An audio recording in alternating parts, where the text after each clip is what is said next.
Schools Division Office, Malabon City. Please join me as I share with you my journey in teaching mathematics in the new normal.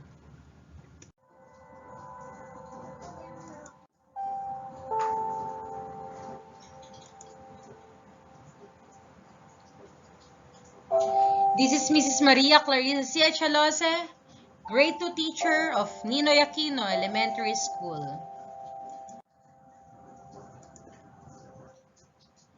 I want to begin this journey by humbly saying that mathematics is the subject that I hate the most since elementary and high school. I always had these math anxiety feelings. Just seeing equations and fractions and numbers make my mind black out.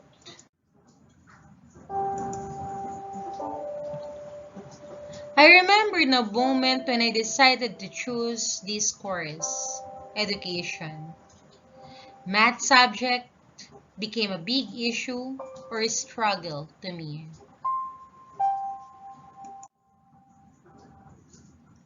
During college, I became conscious in my math subject. Even in a simple equation, it always seems like parang ang hirap tignan.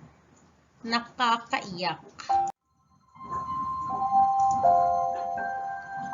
But then I learned to start loving math naturally, with no exact reasons at all. Well, as far as I remember, my college crush course specialization then was mathematics.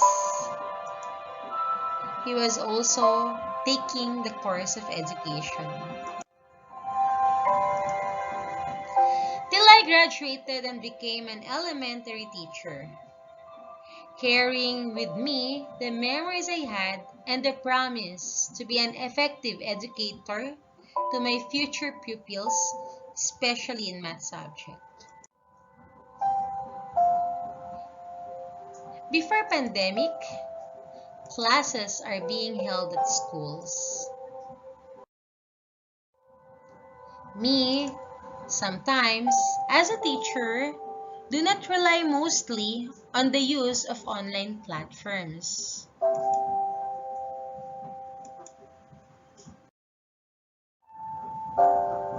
Interaction between my pupils and I were not limited.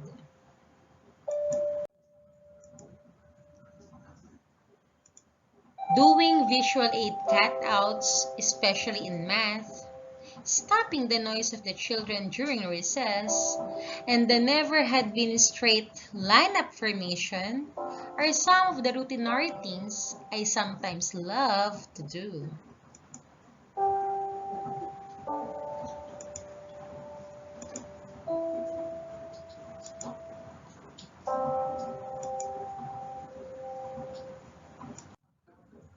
Then I realized that teaching mathematics and other subjects for the grade 2 pupils is such a wonderful experience.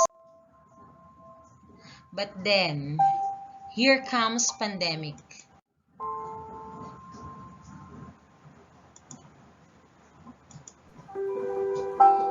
The outbreak changes everything. At March 2020, classes were suspended because of the outbreak of COVID-19. Eventually, the Department of Education implemented an online and modular learning. Each student receives module and answer sheets. Teachers, pupils, parents, and schools made a big adjustment.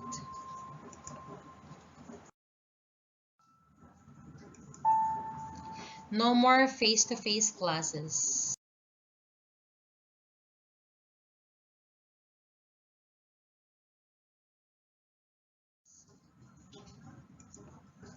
And classes are now conducted through online and modular mode, such as the use of different online platforms like Google Meet and Messenger.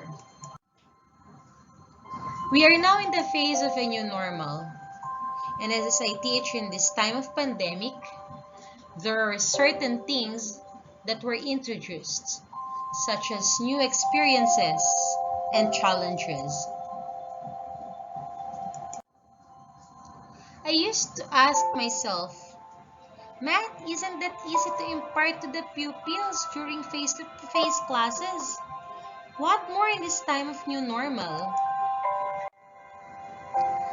One major problem that my students and I encountered was the slow internet connection, or sometimes no connectivity at all. It was such a real struggle. It is easy to say buy load and use data, but what about to those who cannot afford it? And of course, what about to those who lack gadgets? It is truly devastating knowing that some pupils are not able to attend classes because of this matter.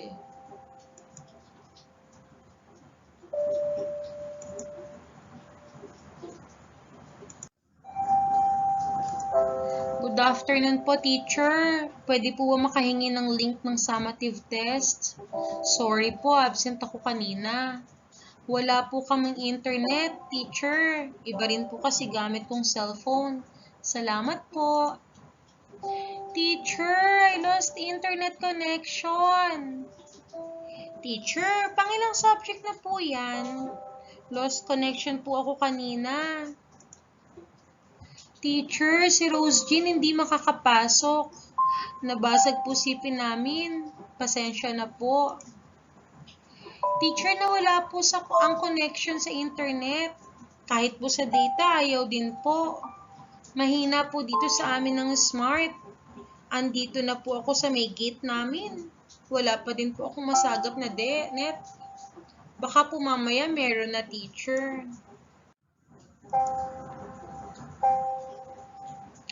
Personally and professionally, I can say that it was not easy to simply teach my pupils online, given that there are certain factors that must be considered at this time of pandemic.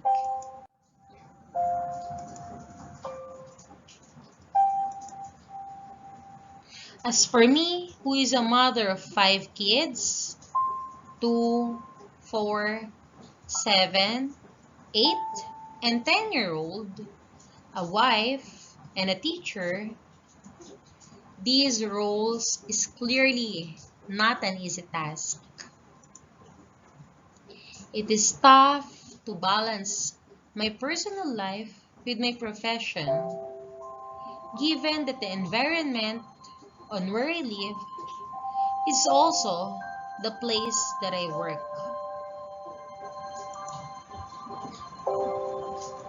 Still, with the support of my family and with the cooperation of my pupils and their parents, teaching has been made possible even with this kind of setup, despite the different challenges that I had encountered.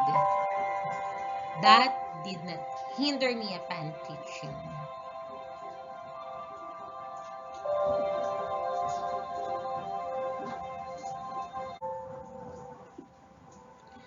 This situation is unlike any other time that we all face. Still, this does not mean that we will not continue forward. Rather, teaching and learning must be continuously done. Being a teacher is not just a title. Rather, it is a noble profession of an individual whose role is to teach and impart knowledge into their pupils, for them to apply it in their daily lives. Another thing that I certainly like about this profession is that learning goes at not just one direction. Rather, It goes interchangeably. Of God, angel of God, my guardian dear, to whom God's love commends me here.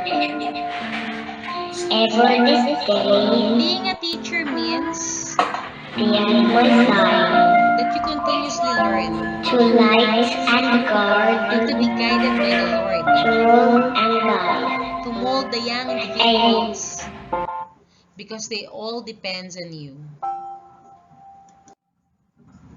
For them to still feel the normal world, for them not to feel the tension of the world.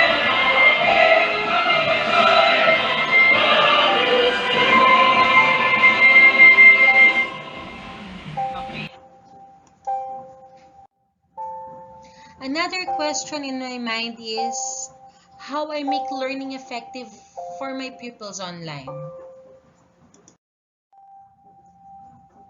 And here are what the things that I did.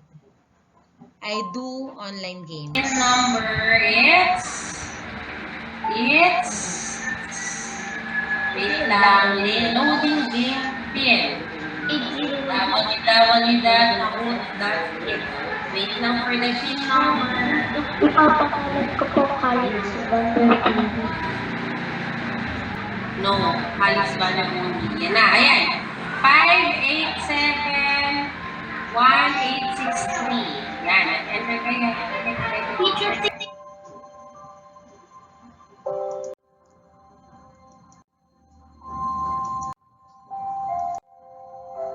I also did YouTube videos.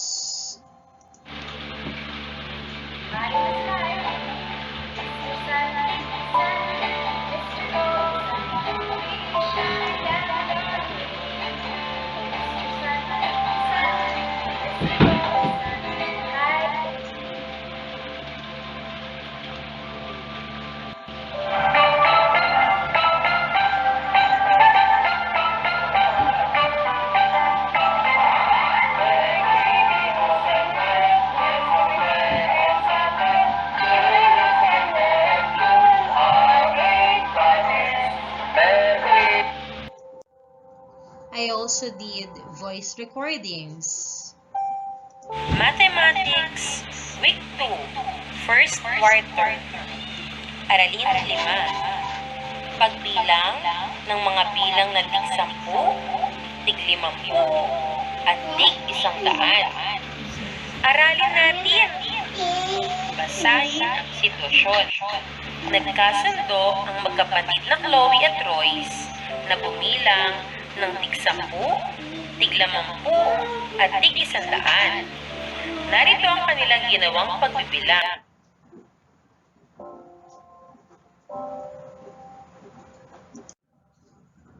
We watch DepEd TV. I encourage them to watch this Philippine Educational Television channel of the Department of Education. 6 times 1 equals 6. 6 times 2 equals 12. 6 times 3 equals 18. Until one day, we just received an invitation that one of my pupils was chosen to be part of this math competition. Since 2016, I am always proud to say that our pupils always made it to the top. Can we still make it to the top, just like before? Despite pandemic, despite new normal?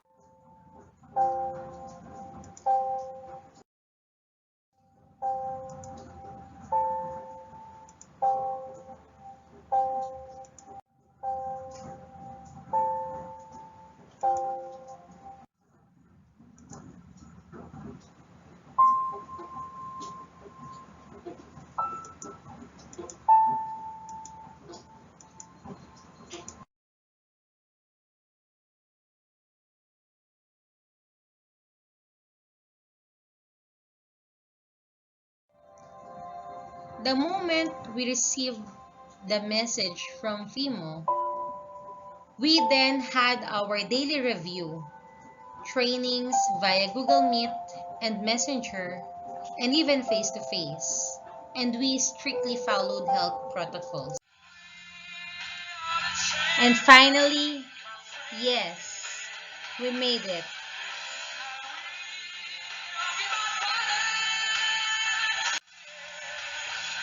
My pupil just won the Bronze Award,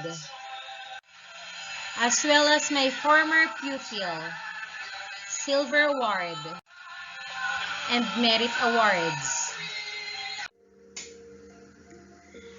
Behind every success is effort. Behind every effort is passion.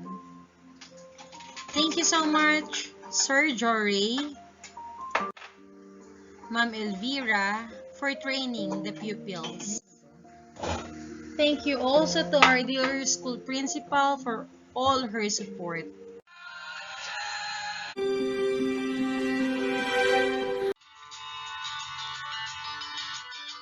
I never imagined how I am going to survive this teaching journey, especially math journey, in this new normal.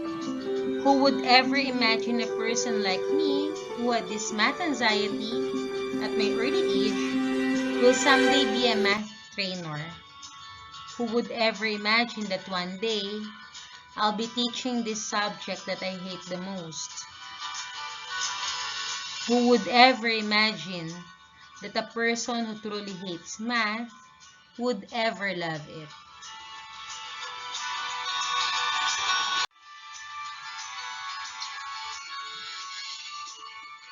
Math may be my weakest subject, but I love it now because I love counting money. Kidding aside, in life, we have to face challenges and struggles, and one day, we'll be learning to accept and love it for no reason at all and for whatsoever reasons. We just have to embrace it and face it with a strong determination, just how we face equations of life.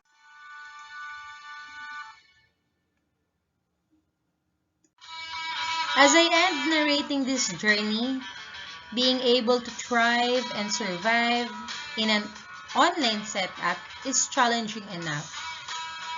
There are external factors such as background noise due to animals, crying toddlers, and inclement weather. There is also the struggle of financial resources and gadgets, given that my children are attending online classes too.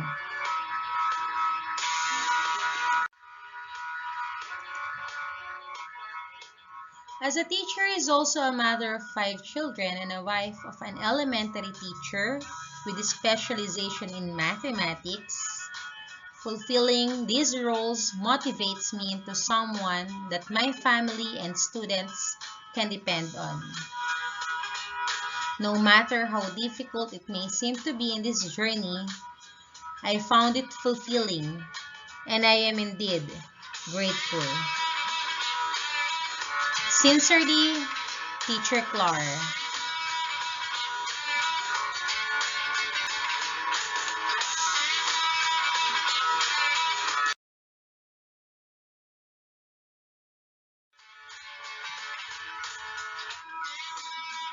Thank you so much and God bless everyone.